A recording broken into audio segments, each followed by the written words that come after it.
From the bayous in Louisiana to the timber country up north, you'll find them out on the trap line, chasing furs to put up on the board. Mixing up another batch of that magical stuff, chilling around the fire after the show. Hey, it's Sarah and Jeff, and maybe a guest on the Trappin' Radio 2.0.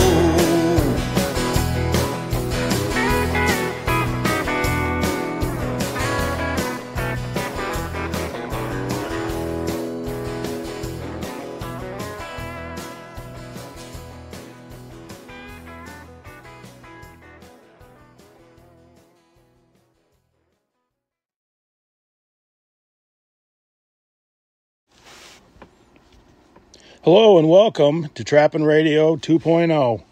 This is Jeff Dunlap. I'll be talking at you this evening, and I hope you enjoy the show. We're going to be covering quite a few different things, and first we'll cover our sponsors. They help pay the bills here, so we got F&T out of Alpena, Michigan. They got everything you need for trapping, hunting with hounds, game calling, you name it, they got it. And, they're really fast at getting stuff out, and they're just really good guys. And they've been really good to me. And, if you haven't bought off F&T, you're just getting into this, they're a good company to buy from. Their website's fntpost.com. That's FNTpost.com. Or you can give them a call at 989-354-8727. Also, we have Funky Outdoor Supplies, and they trap tags, and Alan Sayer is the owner. Handsome Alan is the guy that kind of runs the whole show there, the brains behind Big Alan. He just keeps everything running. And really good guys to deal with. They've done a lot of favors for me. And they're the distributor for us for Predator Control Group stuff. And I just can't say enough good about both of them. And they're good people to deal with. When you order something and you spend your money there, it's gonna come in the mail. If the mail delivers it. The mail has been horrendous. I can't imagine... like F&T, or Funky's, or any of these other big dealers, Minnesota Trap Line. I can't imagine any of these. Well, Alan, you look up funkytraptags.com and you can get Alan. But anyways, back to complaining about the Postal Service. I can't imagine, like any of these big companies, how many complaints they must get. With stuff not showing up. It's nice with FedEx because you can, you get a picture of it on somebody's doorstep if it's delivered. If it's not, I'm not sure. We never had that problem yet.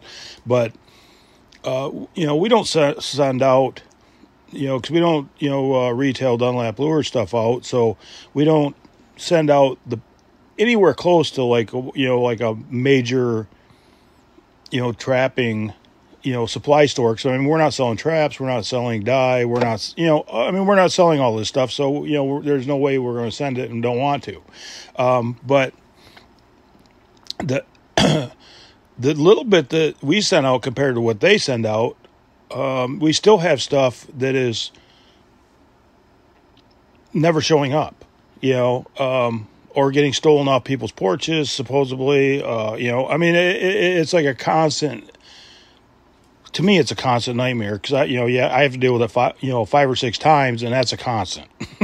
So I can't imagine what these bigger companies go through. If you place an order on Saturday, you're thinking, well, it's Saturday, Sunday, Monday. Why don't I have my package yet? Well, because it didn't get packaged up on Saturday or Sunday. Come Monday. It's getting packaged up and sent, and, a lot of the companies, don't want to pay overtime to people, and, you can't blame them, so It's, just the way it is. You're not going to order something on Saturday night and have it at your door on Monday. It takes a little bit of planning. So, everybody needs to have patience with everybody. And I know in this day and age, nobody has patience. When you order it off Amazon and it shows up 2 days later, but that ain't always the way it is, because something's going on with the mail and the UPS. I ordered some bottles. UPS was bringing them. They kept pushing the date back. And finally 2 boxes showed up. I don't know where the other 4 are. It just says, in transit. So it's just the way it is. But I'm not going to call the company and complain and say, what's going on with it? They don't know. All they want to put the stuff in the bottles in the box, have it get to me, have no problems, and not have to deal with an angry customer. They don't want this to go on. So, just like I say, just try and have patience. I know it isn't easy sometimes, but anyways, damn post office anyways. They're great when they bring a check. Ain't worth a shit when they bring in bills or don't show up with why do the bills always show up? Why do the bills always show up? The bills always seem to make it here. But my product can't make it to, somebody, in southern Michigan, and I'm in northern Michigan.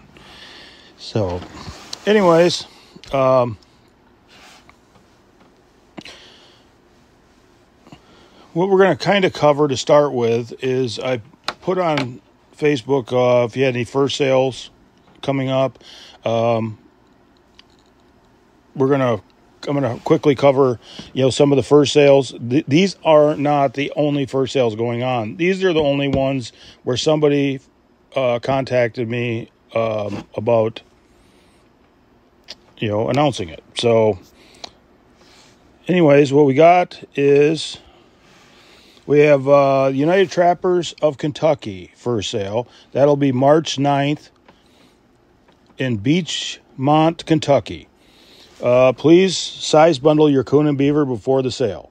So basically they don't want you coming there and start grading all your stuff out, right? So to help speed up grading, and the contact is Brandon, sorry Brandon, I'm going to say your last name wrong, Basie, 270-543-8824. So that will be the United Trappers of Kentucky first sale March 9th, 2024. We have the Oklahoma Fur Bearers Alliance, Okmulgee County Fairgrounds. And I'm not sure, you have to look up Oklahoma Fur Bearers Alliance. I hadn't looked it up to see what the date is. But they do have a first sale, and I imagine it's coming up here before March. But I don't know that.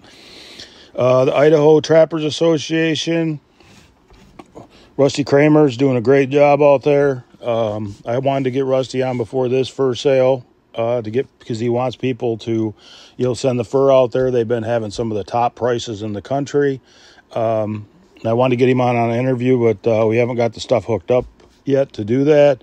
So I think they're having another first sale. I'm going to try and get Rusty on to promote that way ahead of time. So if you guys got some, cats, otter, all kinds of stuff they sell there. It's a really good sale. I haven't sent anything personally, but I look at the numbers and they're, top, they do really good out there. But that the Idaho Trappers Association, their first sale is, this one here is January 19th to the 21st. So unless you're out there, you're probably not going to get your stuff in this one. But I'm announcing it anyways, just so you know that Rusty and the crew's got something going on in Idaho that's really, really awesome. And, and plus the Idaho Trappers, they do lives on Facebook all the time. Check them out. And they're a proactive association. They're not sitting back and just, letting, it just is what it is. They're out pushing. And I personally like that. I like the aggressiveness. And, there's like 3 presidents out there on Western state stuff that are presidents of the Western states, and they're all doing really good and real aggressive, and I like that. And I think they're doing great. So that's what we need. Then we got the Independent Fur Harvesters of Central New York. Their sale is Saturday, March 2nd, 2024. Pompeii Rod and Gun Club in Fabius, New York. Fur check-in starts at 9 a.m., 10% commission paid to the club. So you should go there and sell your fur. The Missouri Trappers Association, trying to screw... I'm not seeing the date on this one. February 24th, 2024, Montgomery County Fairgrounds, and that's Montgomery City, Missouri. It'd be north of I-70 on Highway 19. So, I was looking for a contact. I thought there was a dang contact number on there. Anyways, so Missouri Trappers, first sale is February 24th. Good man, Ryan Rule from president of Illinois Trapper Association. Got to send a thing in. Illinois Trapper Association annual fur sale, February 17th, 2024. Krill Auction Service, Strasburg, Illinois. Doors open at 7 a.m. Sale starts at 9 a.m. So, Illinois Trappers, around that in or out of state from that area, February 17th, Illinois' first sale will be going on. All right. Oh, here's the Missouri one. The contact for the Missouri one, which is February 24th, is Jim Love. And it is 636-359-2203. And, the thing is, and that's all the one. Then we have the Michigan Trappers and Predator Callers Association. They'll have a sale February 3rd, 2024 at the Calhoun County Fairgrounds, Marshall, Michigan. And that'll start at 10 a.m. So that's all the first sales we have. The Michigan Trappers, I don't have a contact. I'm not sure who the first sale, whatever they call them, is. But you can look up the Michigan Trapper Predator Caller Association and see when, who the contact is. The lot numbers you got to get and all that. But if you never ever went to a state association sale, they could be really good, they could be bad. I've had great experiences and I've had terrible experiences.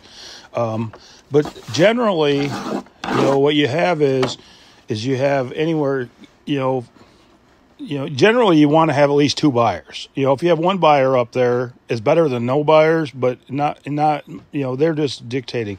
And the best bet is if you have 2 buyers that hate each other, or dislike each other, bidding against each other, or at least if you can get them pissed off at each other, because, somebody that hates somebody's, going to bid higher than, 2 people that are buddies. Just, you take this one, I'll take the next one. But generally what happens is there'll be, and I'm going to talk in general, the Michigan ones, that's the most, that's the state I've been to the most.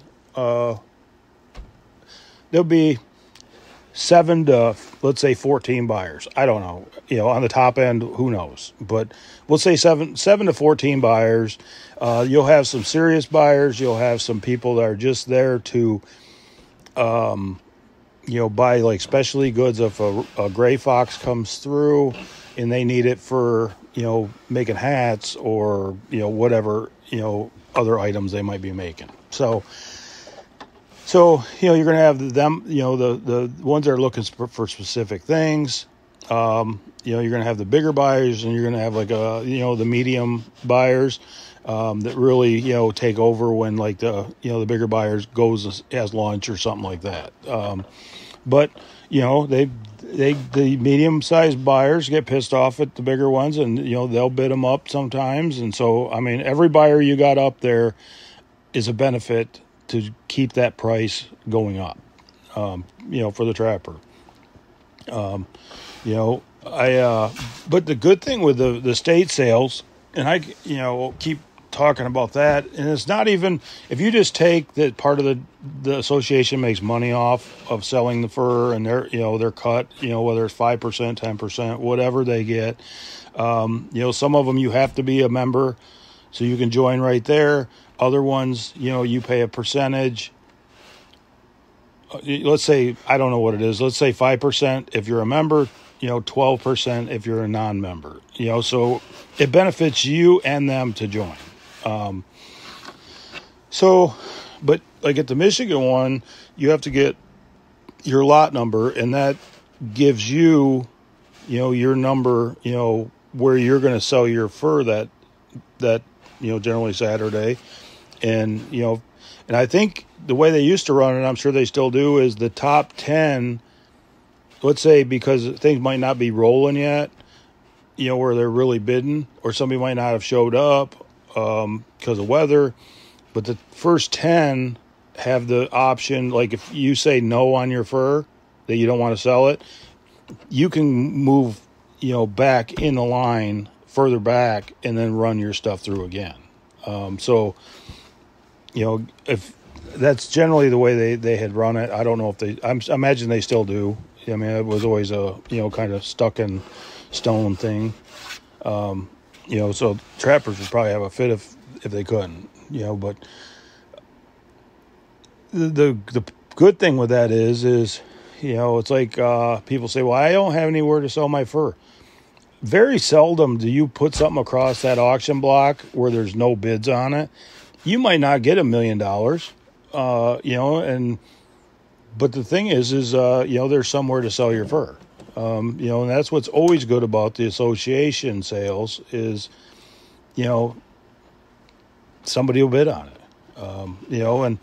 But the thing is if you've never been to one or been to very few, it is a beauty contest, because I'm going to explain what happens is they have, let's say you have 50 rats and you put up there, and you've graded them out. You took all, your best rats, extra larges, and put them in the thing. And if there was any holes, you put them in the damaged, because they have if you have 50 rats, they can kind of go through them, because they're broke up in different grades. But let's say that you have 600 rats and you put them up there. They have a few seconds to look at them rats, and if they see any damage in the good piles, it's gonna be, especially in this market, they're gonna be, you're not gonna get what you want out of them generally, because there's damage in the good ones, and they ain't gonna bid high on them. So if the more perfect you have that grade, the more money that you're gonna get. That's just the way it is. If I'm standing up there buying and I'm flipping through, some rats or some coon, and there's some damage, especially like the rats, and there's damage in the good ones, I'm not bidding high dollar on them, because I only am looking at a few of them, and I'm seeing a damaged one. So what is there that I'm not seeing? So when you're better off in this market giving the buyer the grade, so when they're looking at that stuff, they feel confident about bidding on that, and that's very important on them state sales. A lot of people think, well, I'll sneak this one in, or I'll sneak that in, and yeah, you might win sometimes, but you're going to lose, because all it takes is one of them buyers to see it, and there's a lot of eyes, and they're just not. Even if you get one that didn't see it, and they start bidding on it, and the other one's seen it, it's not going up. You got to have everybody up there confident that your fur is good. There was, so the thing is, just give them a good grade.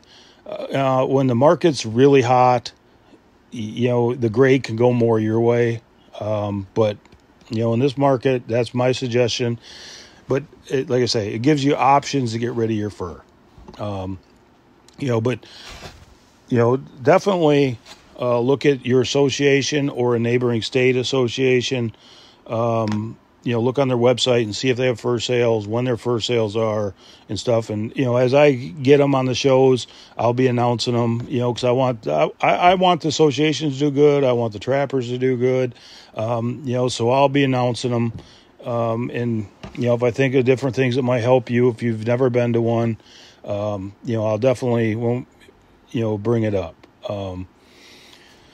But just know, the better your fur's put up, or, if you have grease coon all combed out and looking good, not slimy on the inside, where you had them out of the freezer for too long, all that matters. It all matters. Because this, when the market's really hot in, 2012, 13, before 1987, it wasn't as big a deal, It is now. So, one other thing I want to do is, moving off of that subject, is hope everybody enjoyed the interview last week with Ernie Winters, and I just wanted to tell him I really appreciate him doing it. Ernie's a really good guy, and we have a lot of more people that, like I was saying earlier with Rusty Kramer, a lot of more people that we're going to be doing interviews with. It won't just be me yip-yapping. It'll be, interviews and, digging down into, different subjects, we got one, I got a guy that buys a lot of fur that's going to come on, and it's not the one you're thinking of, out of Illinois. Nope. It's a different one. But, he buys a lot of fur all over the country, and, he's going to be coming on, and, I got a lot of good ideas on, on people to come on that I find very interesting. That's who I want to interview, is people I find interesting. And, like Ernie Winters, he has an interesting story and stuff. And that's basically I'm going to interview people that I find interesting, and I hope that you find it, and I'm sure you will. So, anyways, we have a lot more interviews coming. We've got the technology all bought to be able to, do phone interviews so it sounds good. I'm trying to figure out how to make it work. So, I hate to say it, but I'm going to have to ask Sarah to assist me on this. So, hey, I'm a trapper and do social media, but being smart with electronical stuff, no. So, anyways, I just wanted to thank Ernie again for doing that. We had a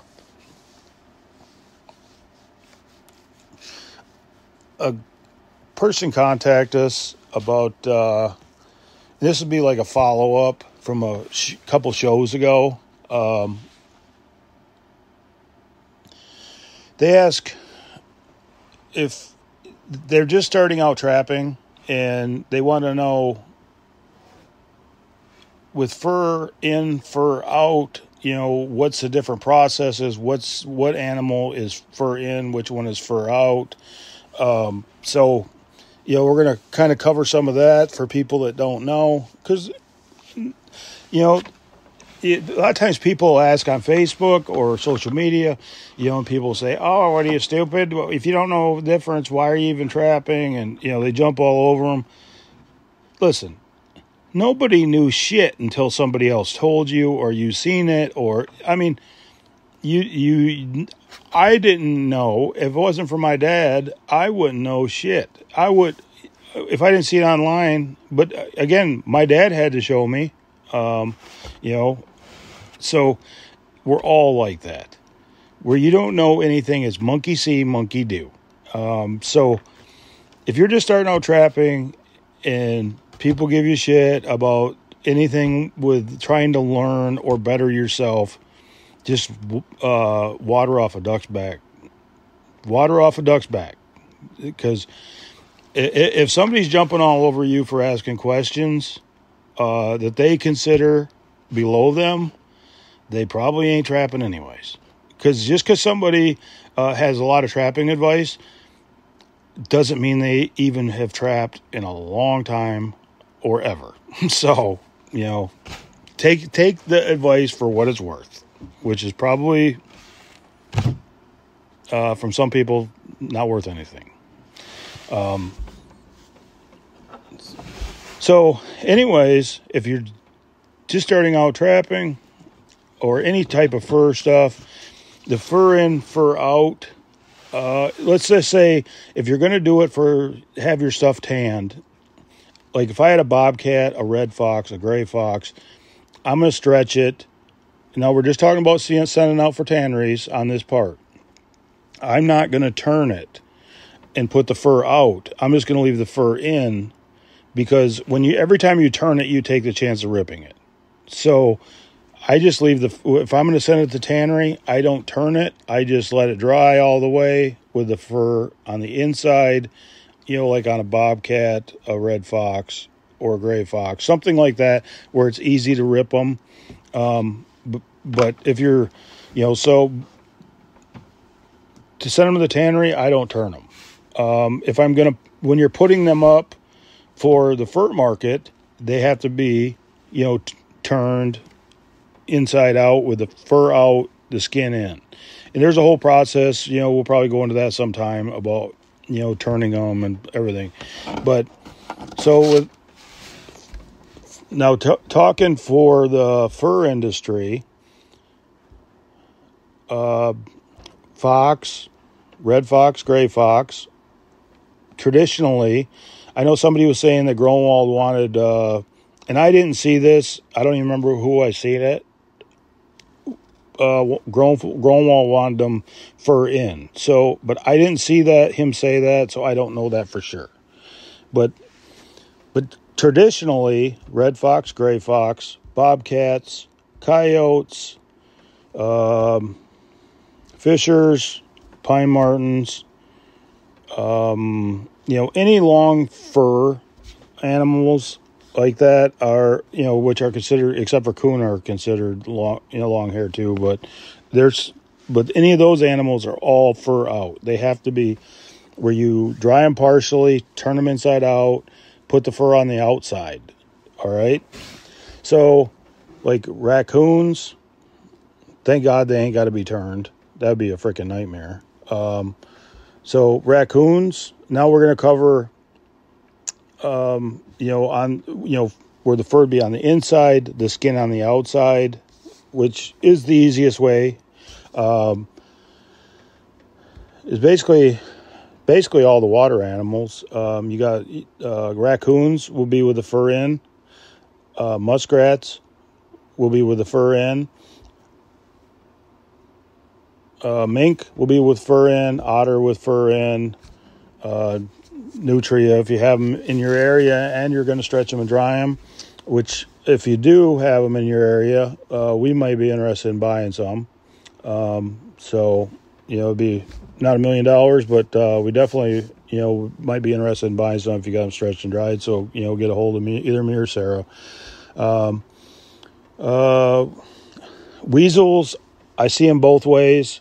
I always stretch mine with the fur in, but, I've seen them where guys like out to Minnesota had them with the fur out. So you can do them either way. But, I'm trying to think what other ones there is. Beaver, stretch oval, used to be round, and then they switched it to the Canadian oval pattern. But, like when I was growing up, that they didn't, it wasn't oval, it was round, just a round circle. And then it went to the oval, and had to change all our boards, and it was different then. But just stuff changes, and just like they used to peg open the the coon in the square. Oh, the other one is skunks. If you're gonna get them tanned, you can leave the fur in. But the thing is if you don't turn your skunks and you got some really nice striped ones, or or long hair, or they really are pretty, like Iowa has some awesome skunks. But if the fur's in, they can't really see how nice that pattern is. So if you want to get the most out of your skunks, I would put them fur out. I know a lot of them get sold not like that, and if you don't care, just get the regular price on everything, whatever they're paying for skunks. But if you got some real nice skunks, I would put them with the fur out so that they can see them. Because I know if I'm buying something and I can see, wow, this thing is really beautiful, I'm going to pay more, for something with big wide white stripes. And you can see it a little bit, through the leather, but it really, there's no comparison. Basically, you're trying to, emotionally make them want that, so, and also in possums are stretched with the fur in.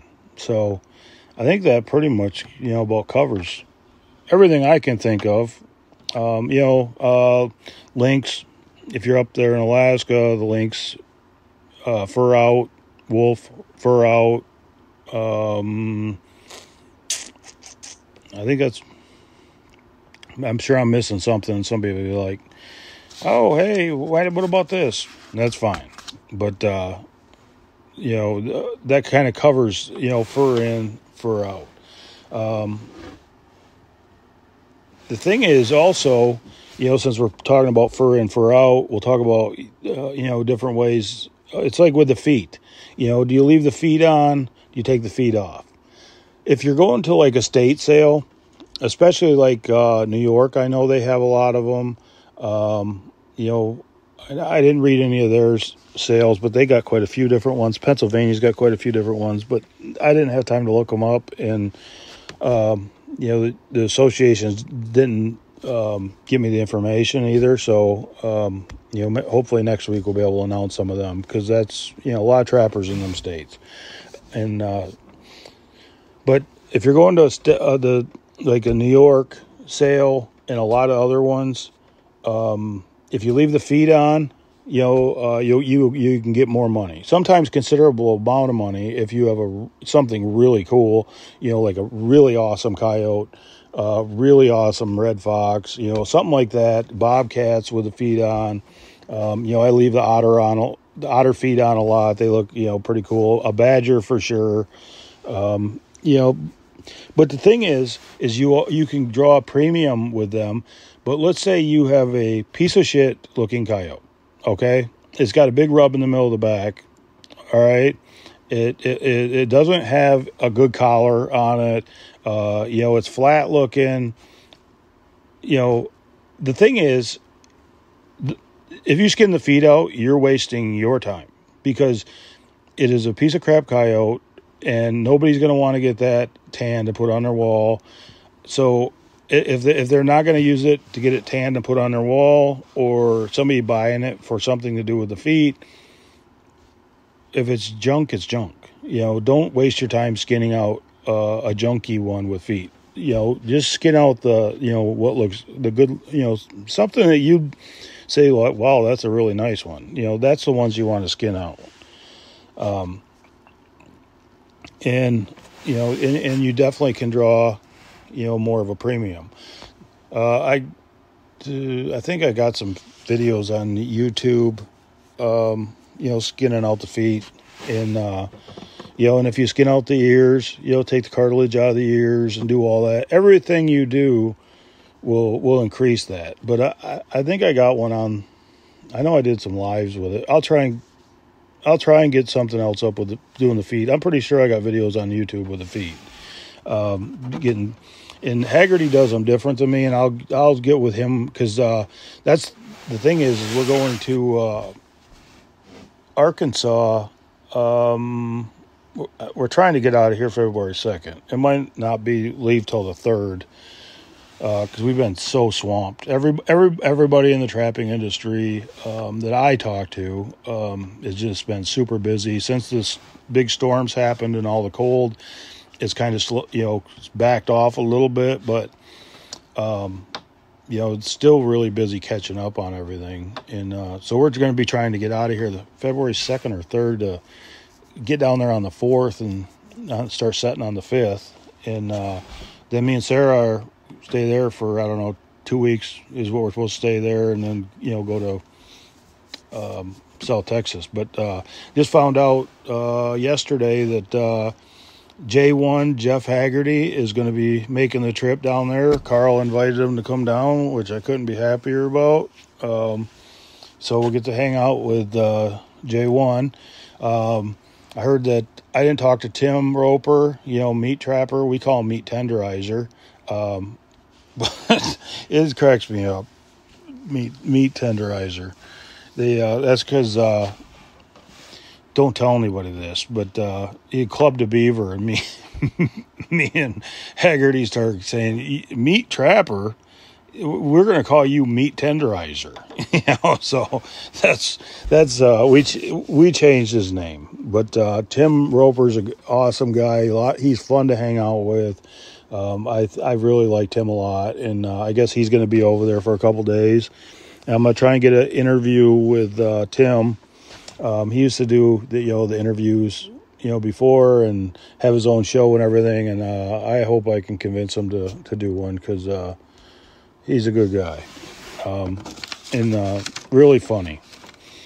But so we're going to be going down there, but I'm really looking forward to this trip. We've been so busy doing the bait and lure and stuff, and then it's really rough weather here. Basically I would be getting ready to, if I was going to stay home, I'd be getting ready to put out some coyote sets and, some cable restraints and stuff like that. And, but, I don't know how much snow we got, probably 15 to 18 inches of snow. And, Arkansas is sounding pretty good, boys. South Texas is sounding pretty good. It's been brutal cold. I think it's like 2 degrees on the other side of the window pane right now. It's been brutal. But we definitely gonna have some fun down there, and we'll be putting up a lot of videos, and I can't wait. It's always fun to be, run with J1. He makes me smile. We drink a few beers.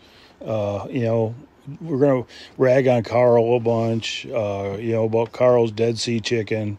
It's just a lot of fun. And, I'm thankful to have good friends that, that I can go do stuff like that with. But, so that's what we're kind of looking at as far as doing here in the next couple weeks. I think it's 2 weeks. And Sunday, Sarah's sister's supposed to be here. Jess, she started working for us, and she's gonna be here. And then Sarah's stepdad Dave's gonna be up, and everybody, a lot of Nikki's coming up. It's 800 miles, and they're all making the trek up here to, help us get stuff done so we can get out of here on the 1st or 2nd or 3rd or 4th, or not 4th, 3rd. So, but getting the stuff around already, like I had to go take the trailer over to get worked on, so we didn't break down in South Texas. That's why I told the guy who I took it there. I says, we're going trapping down in South Texas.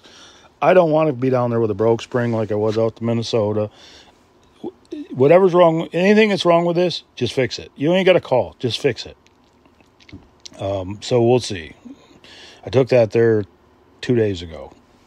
And, but then Sarah, she went in town to, every freezer we got is full of fur.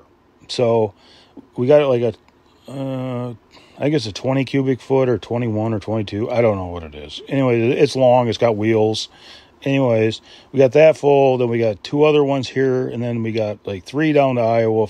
Everything's full of fur. We should be staying home putting up fur instead of trying to kill more. But I know, greedy gut fur hogs, fur piggies. But so we don't have a freezer, so everything's full. I mean, you can't fit one more thing in these freezers. So we're like, what are we going to do for a freezer? We could do this. Down to Texas, they got a walk-in freezer, but can we, if we take everything out and then bring it back, what are we going to do here? So we stop in town to Young's Appliance and ask them, hey, we need to fix our stove. I need to get an igniter. And what do you have for freezers? Well, we got this one, we got that one. Oh, and we got one that was brought back that the people didn't want anymore. They only had it for like a week. And it's a $1,200 freezer, 25 cubic feet. We'll give it to you for $800. 1 year warranty. Cash deal. I'm like, shit, $800. I mean, how many beaver hides is that? So we kind of quickly talk it over, and we're like, that's probably the best deal we're going to get on, a newer freezer. I don't want to buy an old one that weighs 450 pounds and then, try to lug this around. And I asked him, I says, this got wheels on it? Because I never had a freezer till this 20-some cubic foot one we got. It was always a lift, carry. This one, the other one's got wheels on it, and it's really nice to push around. So I says, has this got wheels on it? And he says, yes, it does. And I said, well, I think it's old. So anyways, we told him, we said, we got nowhere to put it. Our pole barn's full. We're building racks in there to try and get more organized. Because it's like, we think one plan's going to be good, and then we switch to something else. And so now we're building 24-foot racks long. They're 4 foot wide, and, to be able to store bottles and product and everything else in our pole barn. And so we had we had a neighbor guy we hired to come over and help us with it, and he has done a really nice job. But so we told him, we ain't got nowhere to put this freezer. You're gonna have to hang on to it till the trailer people get done with the trailer, and then as soon as I get that trailer back, I'm putting the side-by-side in first, freezer right behind it, and just start putting traps in. So we'll be ready to roll. And that the last day before we leave, I'll still be loading traps in that damn thing. And me and Sarah are already in controversy about how many traps. I'm more like, you know what? I got 200 330s. I'm taking 200 330s. I can't set them if I ain't got them with me. Am I going to set 200 330s in Arkansas? Nope.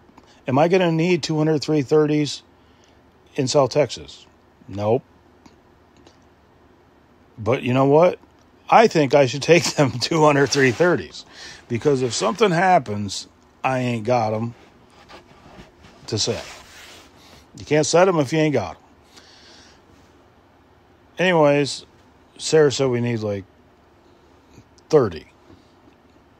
Well, that's 170 she just took out of the game. She goes,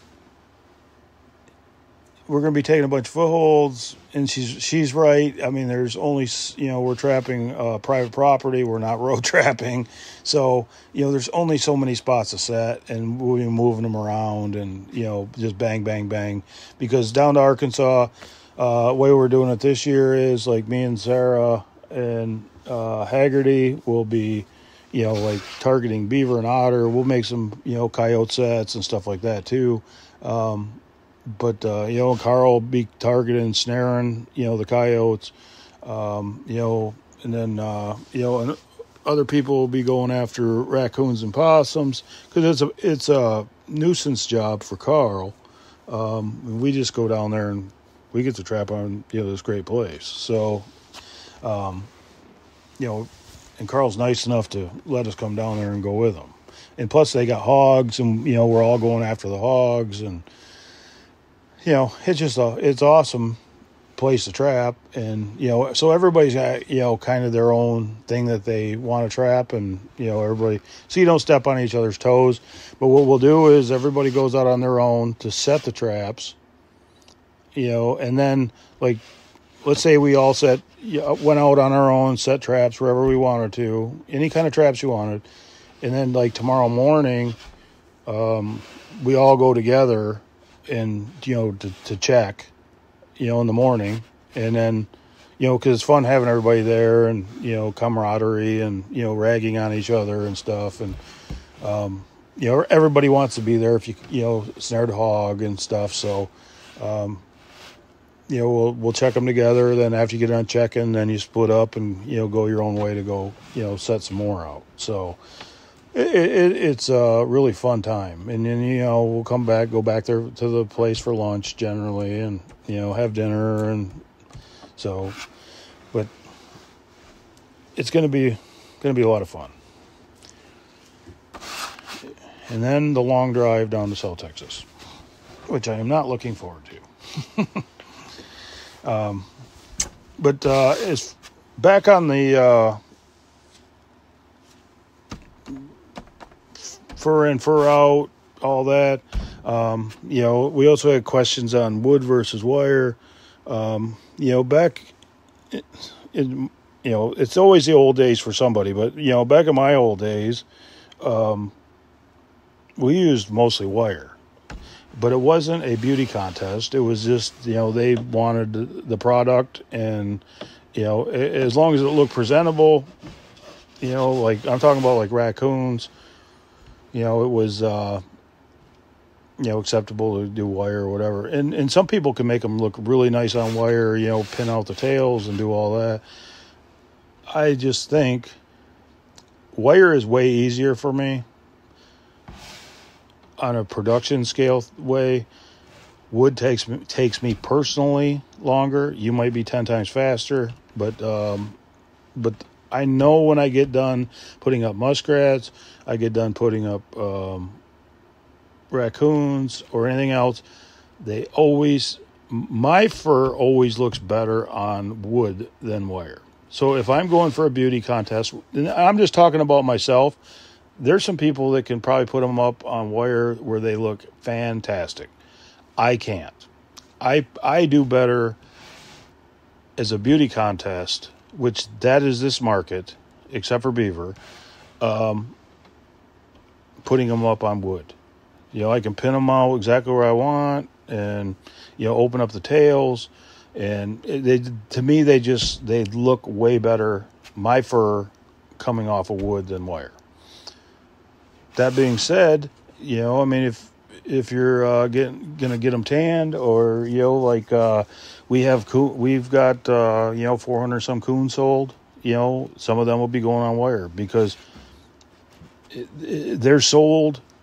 They are what they are. They know what they're getting, and they're having them tanned, and it doesn't matter. It's not going across the auction block. I'm not taking it to a fur person and meeting them in the parking lot where they got a few minutes to look through my fur, and it's got to look as great as it can. So, I will be putting some on wire because they just are what they are. They know what they're getting. So, I prefer wood. There's lots of people that make good wood stretchers out there. I mean, there's Ronnie Smith out of Pennsylvania, makes awesome stretchers. Leon and Denise, Top Lot. I mean, theirs are great. I generally don't name anybody because I forget somebody that, I think they have a good product, and they're like, why didn't you name me? I mean, the main thing is with the wood stretchers is, if you can put the pins in there and, easily. You don't want ones buy wood stretchers made out of oak. It's going to be a pain in the ass. You'd be better off chopping them up and burning them in your wood stove. You want something that's got a soft wood like basswood. And both people I mentioned, Ronnie Smith and Denise and Leon, with Top Lot, they have awesome stretchers. So if you're out west or in the east, they cover both areas. So I'll tell you a little story about Ronnie Smith. Some of you in the east, you guys would know, but if you start getting away from Pennsylvania and New York, you might not know Ronnie. I'm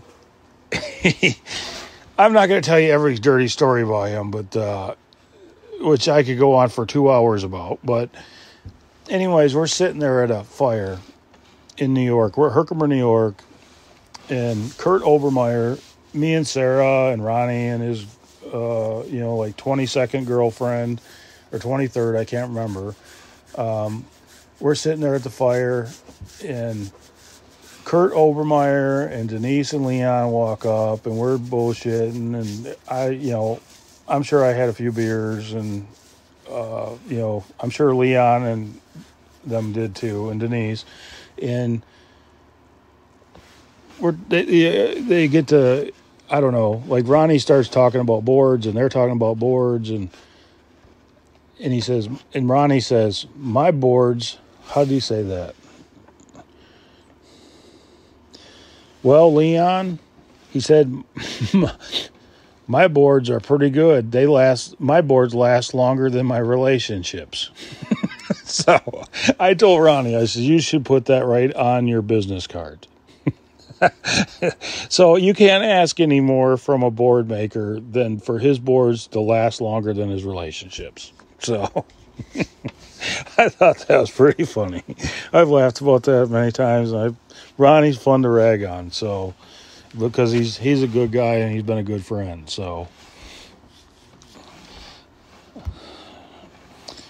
let's see what else we got here. I made a few notes. One other thing, if you're looking for some boots, and I don't know these people at all. Sarah ordered a pair of boots from them, and I thought it was pretty cool. She got them. They were Yoder boots, and then they had you can pick different for the chaps part. You can pick. I'll call it ladies colors, like a purple. Generally, you're not going to see most guys out there with purple boots on or pink boots. Could you ever? Yeah, but most time are women. So if you ladies are out there and you're looking for some boots, I'll tell you where to get them, because I know you guys struggle a lot of times. It's been interesting to me being with Sarah to see the women perspective on a lot of this different stuff. And, she has a hard time finding stuff, even like the latex gloves we use for doing lures and skinning and stuff. The one fits her hand, but perfect. But the other three that they the same size don't fit, of a different brand. So if I find different things that Sarah does that might help you ladies out there, I'll definitely let you know. And like I say, I don't know these people. Sarah got the boots, and they were really nice boots. The size was wrong on them because they're special order. But it's Conkey's, CONKEY''S, Conkey's Outdoors.com. And if you go on there, maybe I can look it up while we're talking. Yep. And I'll just kind of walk you through. If Google would come up. Nope, Google ain't going to come up. Doesn't want to cooperate.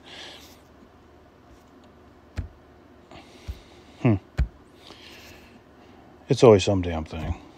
What was I telling you about technology earlier? I was trying to tell you, and anyways, if you go on Conkey's Outdoors, go under Yoder boots and chaps or something like that. Anyways, you go down through there and there'll be there'll be two boots, one to the left, one to the right. You click on, I think it was the right one in the pictures, and then you can go underneath that one, and I think it was a Yoder, maybe Cougar.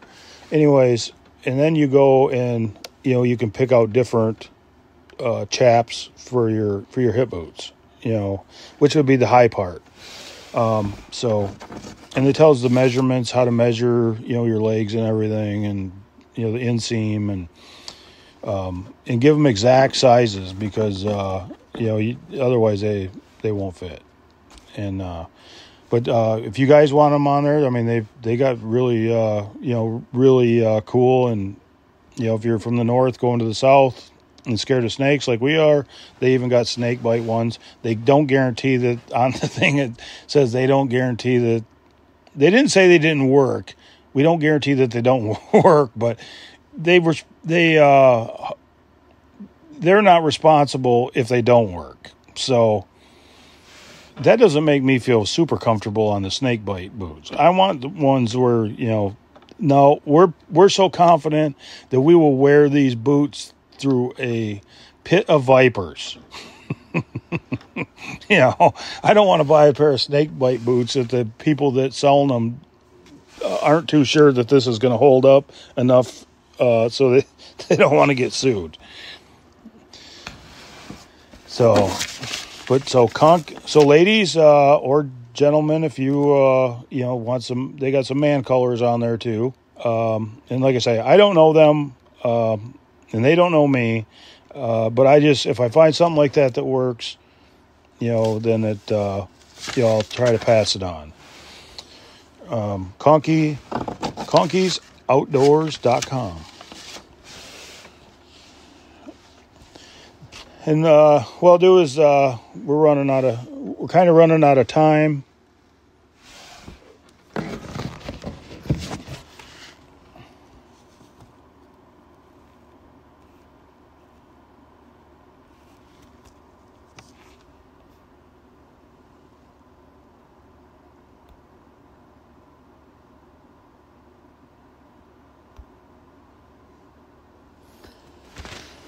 I don't know if this thing died or it didn't die or what. But anyways, we're kind of running out of time, and let's say it's still working.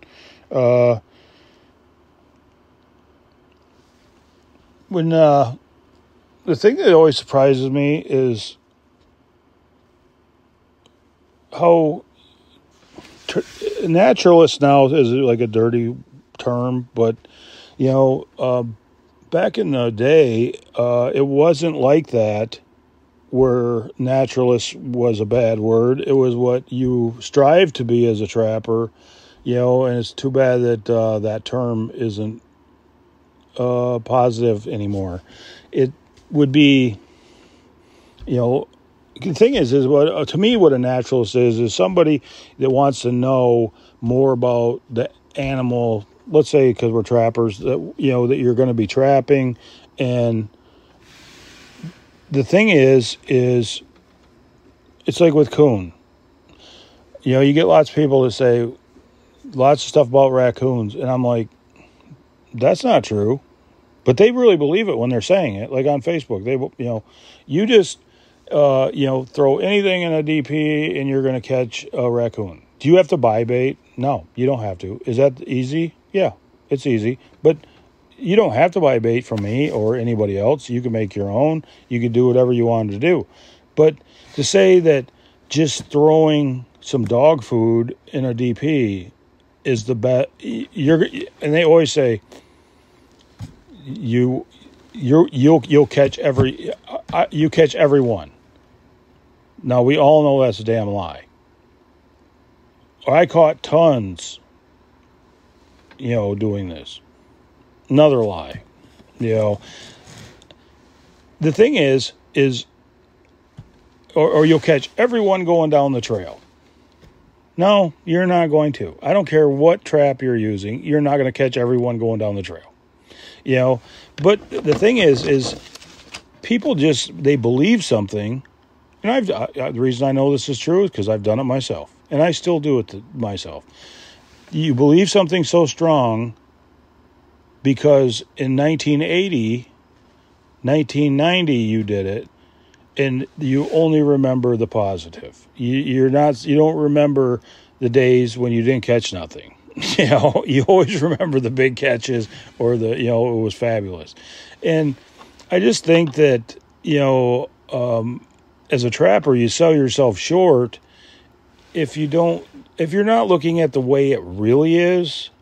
I want to be better. I don't want to, and like I said, I do this myself, so I know. But I don't want to buy into that I'm going to catch every raccoon going down that trail. When I'm setting the traps, do I believe that I'm going to catch everyone? Yeah, but I'm not going on Facebook going to tell somebody that if you do this, you're going to catch everyone going down the trail. I know that isn't true. I know it's not true because it's like we put game cameras on them, and I have misses in DPs where the coon walk right past. I have them climb. I block down the 220s. Got them up a little bit, and the coon will go around it. They'll go over it. I don't catch everyone that goes down the trail. And I've had, like a 1.5 in a blind set, and they step over it.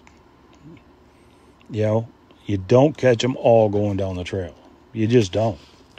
And it's like that with every animal. You're not going to catch them all. When I started putting up game cameras, I never thought I was awesome. I thought I was pretty good, but I didn't think I was awesome by any means. I wasn't even pretty good. When you start putting game cameras on stuff and you start actually seeing, what what is coming up to your sets and what's walking away from your sets, what's going by your sets, but my thing is I want to be better. I want to be better trapper and, try and learn and stuff. And I learned a lot, from, the failures and seeing the failures that I had. And, a lot of that stuff I would have never learned if it hadn't been for, using game cameras and stuff like that. So it really does help a lot. Like, I want to know, on a raccoon trail, going into a cornfield, okay? This is down to Iowa. So I want to know how many coon go down that trail into that cornfield every night. But the thing is that I didn't think about was how many coon go down that trail, but how many come back down that same trail on their, it was very interesting because it's like, that's what I'm talking about, being a naturalist and you want to know more about the animal. And sometimes you discover stuff that you weren't even looking for. And like this, but it's like, let's say 10 raccoons go down that trail, going into that cornfield. Tomorrow night, there might only be 4 to go down that trail. Okay, they didn't move or whatever, Yeah, you could say 100 different things, and all could be true or all could be untrue, okay? But 10 go down that trail, and usually they move from the cameras that we use all the time. Usually them coon will move right after dark up till like 10 o'clock, and then it's dead all night long, and then before daylight they start coming back. But 10 go out. Only 3 might come back down that trail. Where'd the other 7 go? They just wandered off there somewhere. They have another den tree. But they didn't come back down that trail.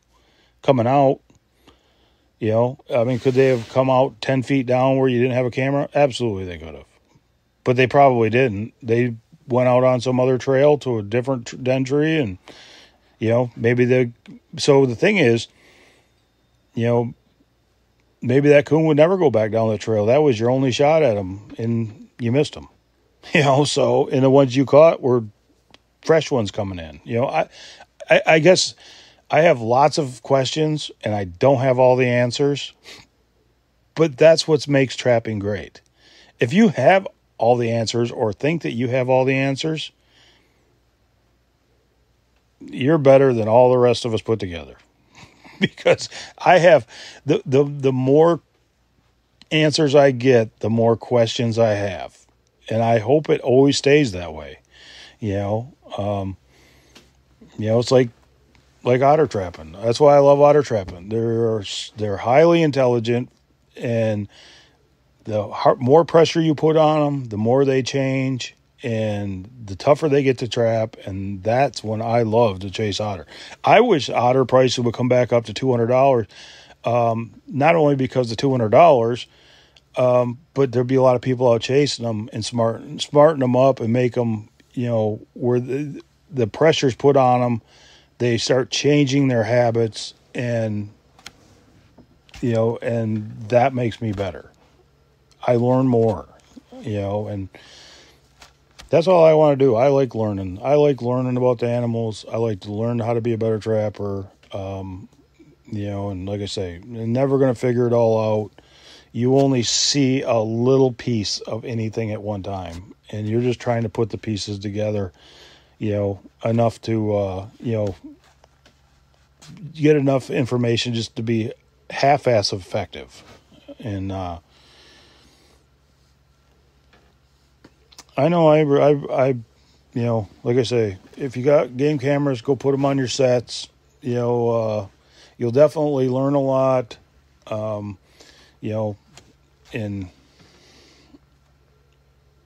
the end, that's all we're trying to do, is we're trying to be closer to the animal and learn how to be more effective as trappers. And sometimes on some of the sets I've done, I've seen where they're standing off to the side, and I look at the weeds and see where the wind was blowing and how it was hitting them and why they were standing there. And other times it's like, I have no clue why they're standing there. They shouldn't be standing there, but there they stand. But that's what makes it great. That's what makes it great. So anyways, I'm going to go in the house. I'm going to have me a coffee. I'm going to go to bed, and I'm going to do all this again tomorrow. Do the lures, the trapping, and all of it. I love it. And anyways, thanks to everybody for tuning in. And like I say, we'll be getting some great interviews coming up here. And I just, like I say, I really appreciate everybody listening and being so nice all the time. And it's really nice to have people like you out there listening to it that just are friends and, just really treat us nice. And everybody, get out there and set some traps. Take a kid with you if you can.